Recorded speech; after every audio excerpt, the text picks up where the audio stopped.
Welcome, everybody. This is the Rotary E-Club of Silicon Valley, and every week we bring you stories of people working to make a difference in the world in some positive fashion. Our club is part of Rotary International, 1.2 million people around the world and 36,000 clubs who see in their community the possibility for making things better locally, globally, and in terms of the Rotary E-Club of Silicon Valley, digitally.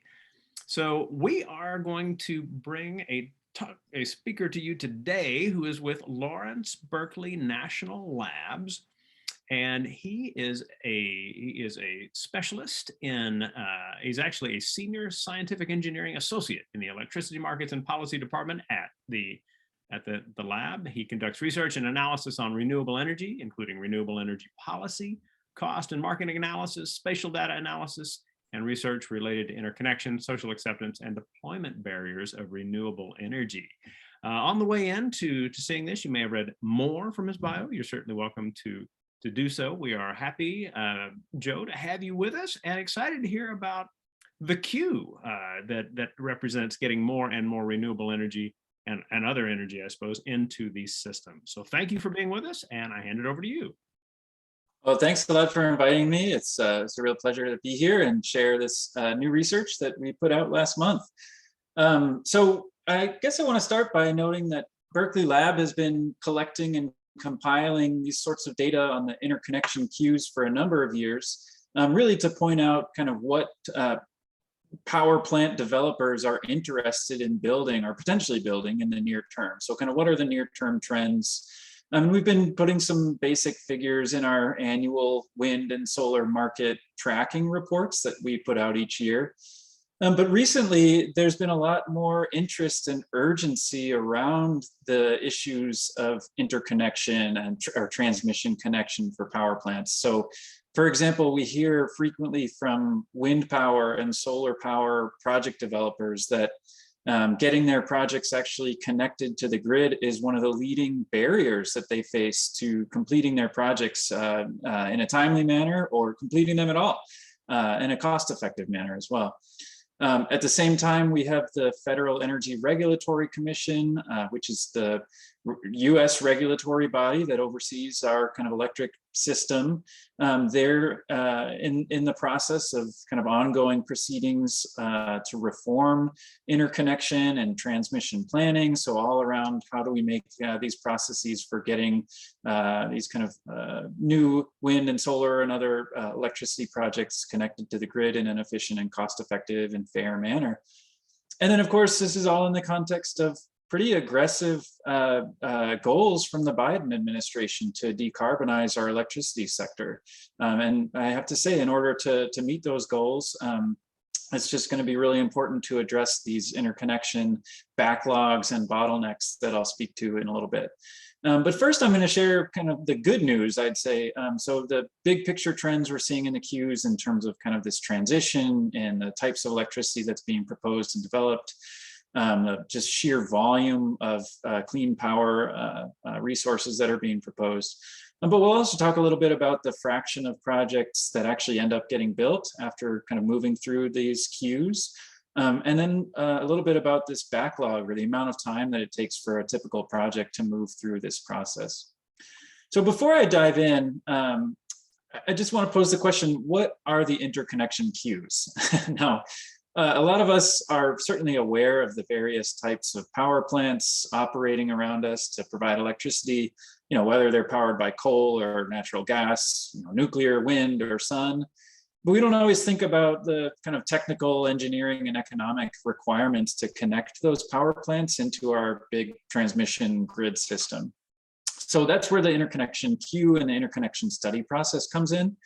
So the entities that operate and manage our electric grid require projects that are seeking to connect to the grid system to undergo a series of studies just to understand the impact of basically injecting a lot of new capacity at any specific location on the grid. And that process is designed to identify what transmission equipment would be needed or upgrades would be needed before that project can connect. And then also assigns the cost of that equipment. So the list of projects that are actively seeking to connect to the grid and are going through that process, that's known as the interconnection queue. So you can kind of think of it as a big set of power plants that are proposed and in the process of development, but not yet built. Now, I'm going to start with what I think is one of the more remarkable figures and takeaways from the study. And I'll dig a little bit more into detail in the coming slides. So across the whole US, we have found that there are about 1,300 gigawatts or 1.3 terawatts of just solar, storage, and wind power that are seeking to connect to the grid. Now, to put that in a little bit of perspective, that's more electric capacity than the total existing fleet of power plants operating today in the US. That's shown over here on the left. This kind of existing capacity is shown for 2021 and 2010 over here on the left. And then what we see in the interconnection queues in 2010 and also in 2021 shown here on the right. So just astounding that we have this much capacity being proposed. And moreover, if you compare the makeup of that, the interconnection queue compared to what's existing in our generation fleet in the US today, you really see just a complete step change, or what I call just a major energy transition that's well underway. So we're moving, from what's existing, a lot of coal, natural gas, nuclear, hydro, and now what we see in the queues is just dominated again by these renewable resources, wind, solar, in various configurations, and batteries. Now, getting into a little bit more detail in terms of those projects that have been proposed, this figure shows the total capacity in gigawatts in the queues over time. So looking at 2014 through 2021. And they're broken out in the different colors and different panes by their kind of generator type or the resource type. And the total bar height represents the full cumulative capacity in the queues as of that year. And I'll just note the hatched portion of each bar are projects that are what we call in hybrid configuration. So typically those are co-located projects with battery storage. So like a solar plus storage project. Now, again, it's just remarkable to see the explosive growth of solar and storage in the queues over time. But we also see, quite a bit of wind, holding pretty steady in the queues in recent years. And natural gas has dropped a fair amount since 2015. It currently stands at about 75 gigawatts in the queues. Again, just to kind of put all this in perspective, the state of California has a big grid system operator called California ISO, or Independent System Operator. And the peak load for 2021, the peak amount of electric capacity that was required in the California ISO in 2021 was about 44 gigawatts. So again, just to note that we have, over 1,000 gigawatts of clean energy capacity is just a remarkable number. So in this figure, I'm also showing kind of a time series from 2014 to 2021. But instead of breaking it apart by the generator type in each pane or panel, I've split apart different regions. And these regions, I apologize, they might be a little bit jargony, but the West is kind of an amalgamation of a lot of different utilities out in the West, not counting California. PJM is kind of Pennsylvania, New Jersey, Maryland. This is California ISO. We've got the Midwest. ERCOT is Texas. So these are kind of the industry names for these grid regions. And so what you can really see is that solar and storage, like I said, are really growing in pretty much every region. You can see solar in yellow and storage in the different shades of blue. I'll especially point out in the PJM, the kind of Pennsylvania, New Jersey, Maryland area, just this explosion of capacity and especially solar. And that grid region, the operators of the PJM grid have actually requested a 2-year pause on new interconnection requests because they have such a backlog to work through. So this kind of identifies that backlog and barrier bottleneck that we've been talking about. Now you see wind shown in green, for the lighter green for onshore wind and a darker green for offshore. Still contracting in a few regions, but definitely growing pretty well in the West. And where we see offshore wind proposed, like in New York, New England, California, and kind of the mid-Atlantic, we definitely see growth, again, in offshore wind. Now, lastly, I just want to point out on the far right here that all regions, and again, just to kind of another way to look at that, just remarkable growth in the total capacity in the queues, and just to point out that once again, it's just dominated by wind, solar, and storage. So overall, really good news, but again, kind of having that massive influx of requests to connect and capacity can lead to, like I said, bottlenecks and barriers and problems and delays. We also looked at the same kind of capacity, but showed it in map format here. So in this case, we're showing the amount of solar, storage, wind, and gas capacity by state that's proposed in these queues. And it's not a big surprise to note that proposed solar, is highest in states like California and Arizona and Texas, where the sun is really strong and you have a great solar resource. But there are also some surprises like, I don't know, Indiana, maybe Virginia that stand out. And that could be due to kind of market drivers there, utilities that have decarbonization commitments. You might have state renewable portfolio standards. In other words, the states are required to source a certain percentage of their electricity from renewables by a certain year. So there are kind of some policy and market drivers that influence this outside of just where the wind is strongest or the sun is brightest. Similarly, for storage, we see it's really concentrated in the West, especially in California. And again, that's kind of really driven by market factors, because there's so much solar already existing in California. It's created an opportunity for storage to play a really key role there. And for wind, we see, still pretty dominant kind of in the Great Plains and the Midwest where the wind is really strong. But I will point out that New York stands out really due to the massive influx of offshore wind proposals that are off the coast of New York, Long Island area. And also California is similar. This kind of new capacity that's being added in 2021 in California is really driven by offshore off the coast of Humboldt County in Northern California and Morro Bay in Central California, Central Coast, I should say. I also wanted to dig for just a second into what are known as hybrid projects. I mentioned that briefly earlier, but hybrids are kind of any time you pair two different generation types or more typically generation with storage at the same location. Now, some of my colleagues at Berkeley Lab have taken to calling hybrid plants the power plant of the future. And there's a good reason for that. We're seeing a whole lot more interest from developers in these hybrid power plants. Again, largely driven by market factors, the fact that wind and solar are what we call variable energy sources. So you can kind of balance out that variability with on-site storage, or you can kind of participate economically in what's known as like arbitrage, where you can kind of store your battery with really cheap electricity at certain hours of the day. And then when the wholesale electricity price rockets up as your solar power plant declines in its generation, you can send all that capacity from your battery onto the grid and make money that way. So we found, for example, of all the solar capacity that's proposed in these interconnection queues, about 42% is proposed in hybrid configurations, and most of that, again, with battery storage. That compares with just about 8% of wind projects being hybrid projects. Now, over on the right, this is kind of a crazy figure, but every square on this grid represents about 1 gigawatt of generation capacity.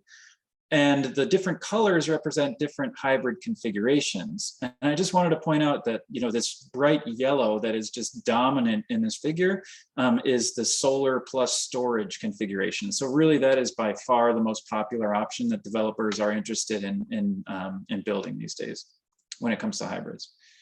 So that was the good news. Let me turn just for a couple of slides to talk about some of the barriers and potential problems and holdups here. So we did want to understand what percentage of projects entering the queues actually get built and reach a commercially, operational state.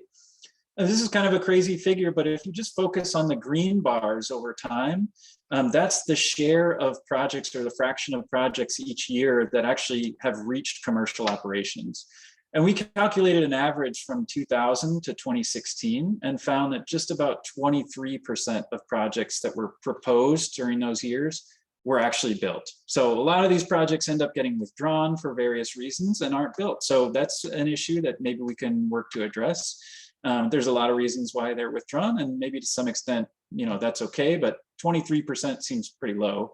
And I'll also note that withdrawal or completion rates for wind and solar are even lower than they are for other generation sources. Now, we also looked at how long it takes for projects to move through this kind of interconnection study process and actually get built. So these charts are showing the median amount of time. We'll just focus on the dark black line.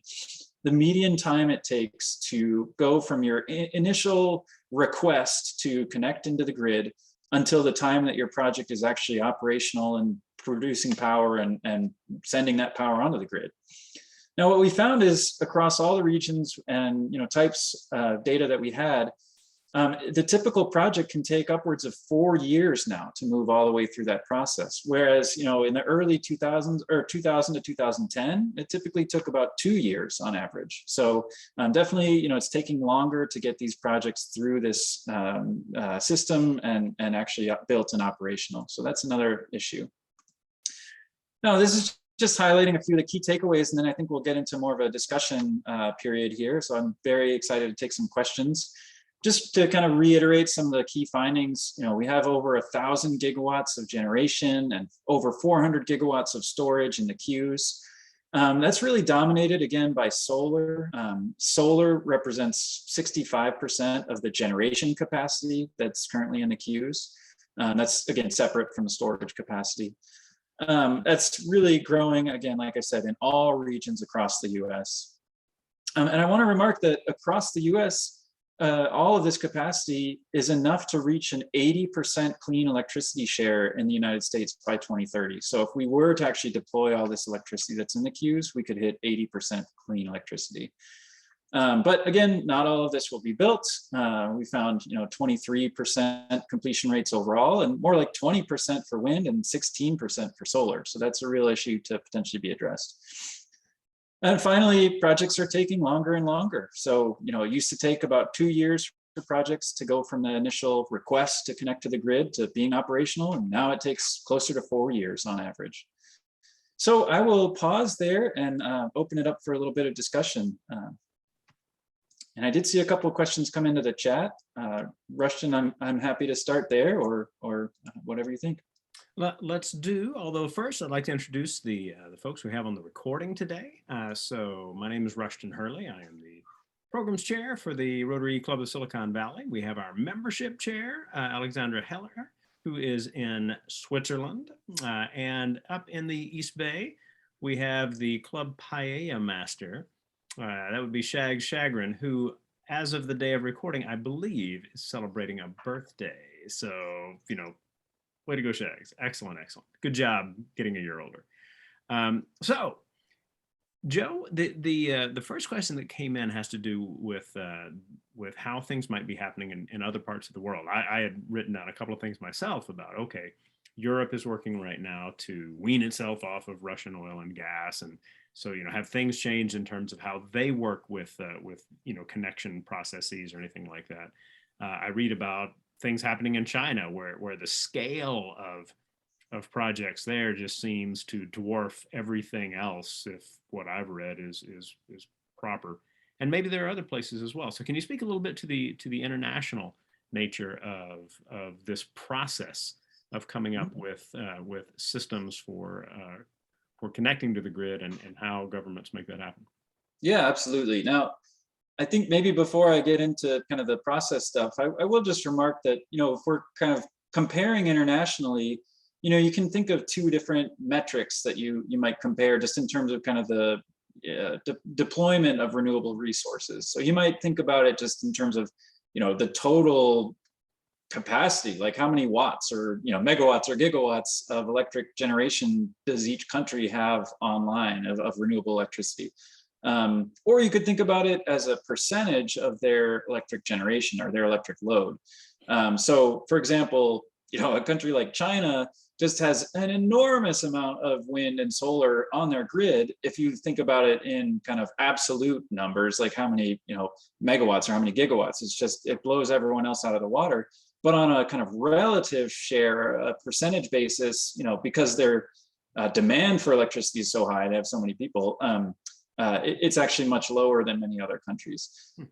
So just first to kind of talk about that, just how much is deployed in different countries. And, I think I would say the US is doing pretty well just on that standpoint. We have currently a little over 200 gigawatts of clean energy capacity in the United States.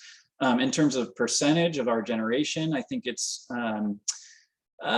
somewhere around 10 or 11% for wind and solar. And then we've got, another big chunk coming from hydro, and I think close to 20% coming from nuclear. So in terms of kind of zero carbon electricity, we're actually doing pretty well, probably getting pretty close to, upwards of 35, 40% of our total electricity coming from kind of clean electricity sources, or zero carbon. Compared to other countries, just on that particular metric, I think, again, we're pretty well in terms of kind of developed countries, but obviously some of the European countries like Denmark, they blow us out of the water in terms of kind of their share of renewable. I think they're probably close to 80%. I think, again, the UK, Ireland are above us. Germany does pretty well too. But again, US stands pretty well there. In terms of kind of this process question and how, projects are interconnected, I do think things take longer here in the US. I will say that. And a lot of that is just due to kind of the structure of our electric grid. Now, when I showed the slide with all these different regions, it can be very complicated to, first of all, to kind of transmit power across these regions and kind of share resources, because our grid, just the way that our grid is structured, in the way that the market is structured, a lot of cases, it's just more complicated to kind of develop inter-regional transmission. In many cases, so other countries where you have kind of a more unified grid system or just a single electric grid that's not kind of broken up into these disparate pieces, I think it can be a little bit easier to address these issues. So, I guess a good example of that would be Texas, where, Texas has its kind of standalone grid and isn't really able to kind of export extra power out to other regions or import power when it's needed from other regions. Again, that might be easier in other areas. But I guess I should also say, we haven't studied international trends just in terms of the kind of volume of capacity in the queues like we looked at for the US. So, I can't say for certain whether Germany, has, like we have, more clean energy capacity in the queues than we have electric generation existing in the US. I'm not sure whether, other countries kind of look similarly. That's a great question, though. Yeah, thanks, Alexander. So we spent quite a bit of time touching upon the numbers related to projects that don't actually get completed. Mm-hmm. And so, if these projects are being withdrawn from the queues, is that because they run into their own issues in their processes, that the regulations themselves are such that the there are problems with how they propose these? Probably a combination of both in some fashion. What are some examples of high frequency we're withdrawing kind of arrangements? Yeah, so I'm going to speak to basically what we've heard more or less anecdotally, and some of the data we've gathered can inform this, but it is pretty hard to collect data to really unpack that question. Although it's a great question and everybody wants to know. The electric industry really needs to know this. FERC, the kind of regulatory body, really wants to know what are these reasons for withdrawal. So that's work that Berkeley Lab is proposing to do in the future, basically, is to deploy a survey of these project developers and say, when you withdraw a project, what are the primary reasons for that? But what we do know is that there are a handful of really common reasons. Now, one is that, let's say I propose my project in who knows, in Iowa, I want to build a wind power plant in Iowa. And I propose it at a certain location, and I tell the grid operator, I'm going to put 200 megawatts here, and I want to connect it to this substation, and then it'll go on the grid. Now, what happens next is these studies, and then, like I said, they determine the cost required to upgrade the grid system there. And in many cases, those costs are increasing a lot. The cost to kind of upgrade the grid to build that new capacity. And the reason that they're increasing is that we're deploying and building more wind and solar capacity at a faster rate than we're expanding our grid and upgrading our grid system. So if you think about that 200 megawatt plant in Iowa that I just said hypothetically, they might be faced with millions and millions of dollars of upgrade requirements in order to connect that project at that particular location. And it just makes the project uneconomical. Now, so that's one major driver, is that, again, the kind of cost to interconnect, what we call interconnection costs, could be really high. That makes you withdraw. Now, there could be that you proposed your project and you really want to build it, but then you actually don't secure financing for your project. So that could be a reason. Ultimately, you can't find the kind of cash to get it built. Or you can't find a contract to sell your power. In a lot of cases, wind and solar developers use a structure called a power purchase agreement. It's just an agreement or a contract to offtake or to buy that power. Sometimes they don't have that agreement in place, so they withdraw. You might have local permitting fall through. So it could be environmental permitting or social acceptance. The local community where you want to build your project ultimately says no for some reason. A big wind project in my community, they say, that's not for us. So there are a lot of reasons. We're not entirely sure what are kind of the dominant ones of those, but we know that all of those and probably more are at play. Okay. Let's do one more question before we finish up the recording, but then keep talking to you if your time allows. Sure. And that actually has to do with the nature of the different kinds of generation. If you'd actually slide back a few slides. Of course. To where we have, let's see, one more, two more, stop. There, actually it's perfect. Yep. So as I looked at this slide, I intuitively, I understand what we're talking about with solar, wind, gas, nuclear, coal. Storage just seems like a vegetable amidst fruit. In terms of the terminology, right? So how do we talk about storage? Because it's this massive part of how these things work, particularly with regard to the hybrid projects. Mm-hmm. And you mentioned that the idea, of course, is to balance out times and things like that. But what is it that represents storage's place in the queues? And I may be asking that question wrong. I think it's actually a fantastic question. I mean, you're right that to some extent it's a little bit apples and oranges here, because you've got, what I think we kind of split it into what we call generation sources: solar, wind, gas, nuclear, and storage. And again, that's kind of, if it's a battery, you're taking that generation, you're basically taking electricity from the grid, charging your battery. And then, when the time is right and the price is right, then you're discharging your battery. But in some ways, if you think about the way that operates on the grid, it has similar impacts to what generation would have. So for example, let's say you have 200 megawatts of solar in Arizona. When the sun is up and it's generating at full capacity, you're sending that full 200 megawatts onto the electric transmission system. And with storage, if you're going to site it, again, let's say nearby in Arizona, and you want to discharge your full 200 megawatts from your batteries, you're still going to have that impact onto the grid, or you need to have kind of capacity on those transmission lines to move that amount of electricity around. Now, transmission lines are rated for a certain amount of voltage and their ability to transmit a certain amount of power.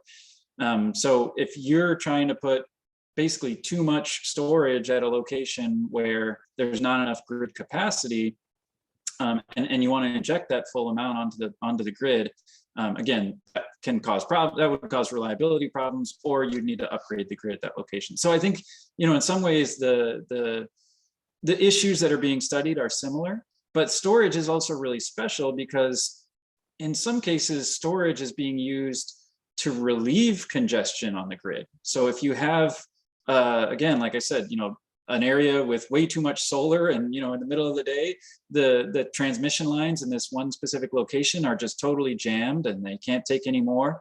You could put some of that into storage, right? You could just dump it and then you have more space on the transmission network to send that power around, and then you just discharge that storage later. So I think, that's kind of maybe what your question gets at, is that storage can be sort of both a burden on the electric grid when it's kind of if it were to inject power at the same time that, all the other sources are putting power at the same location.